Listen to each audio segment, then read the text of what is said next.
Alright, here we go. Hi guys, I'm Joey. I'll be your SPCOMM presenter today. Now, the main purpose of SPCOMM is to strengthen our oral communication skills using tools such as being aware of the audience demographic, using situational analysis, and catering a topic that's relevant towards your listener. But wait, before we do any of that, one of the main things we do have to consider is how the message is delivered itself. So you can have a strong speaker with a strong message, but without proper delivery, it'll never reach your audience. So this is how the speech communication process is broken down. So as we briefly touched upon in class, 7% of the speech communication process is influenced through your words, 38% is influenced through your tone, and 55% is influenced through body language. So this is interesting because what it's saying is, even if you have the perfect words and the perfect tone, without the right body language, you could be getting your message across less effectively. And that's why I wanted to focus on my presentation today. So that 55% body language and nonverbal communication. So yeah, my presentation is on body language. And in terms of sources, I'll be using two books I read over the summer.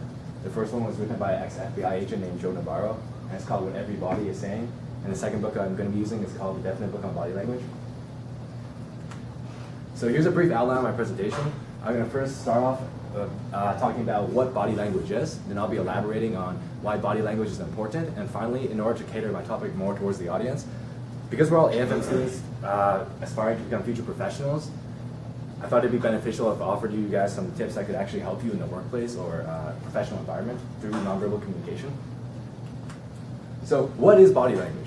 According to Joe Navarro, body language is the means of transmitting information through facial expressions, gestures, physical movements, and posture.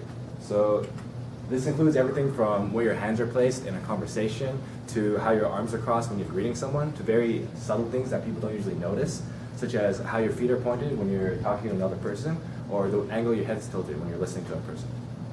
Basically, every second when you're communicating with another person, you're exchanging hundreds of signals non-verbally without even saying a word.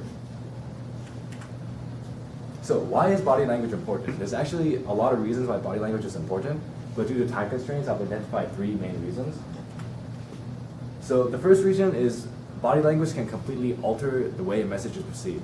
So what I mean by this is there's obviously a very different tone when someone's talking to you with their arms open and very relaxed, whereas when the person's giving you the same message and he's doing this. Or compared to, let's say you're talking to a teacher and you want to get out of class early, and the teacher's being understanding and he's nodding, or if the teacher's frowning and they have their arms crossed or whatnot.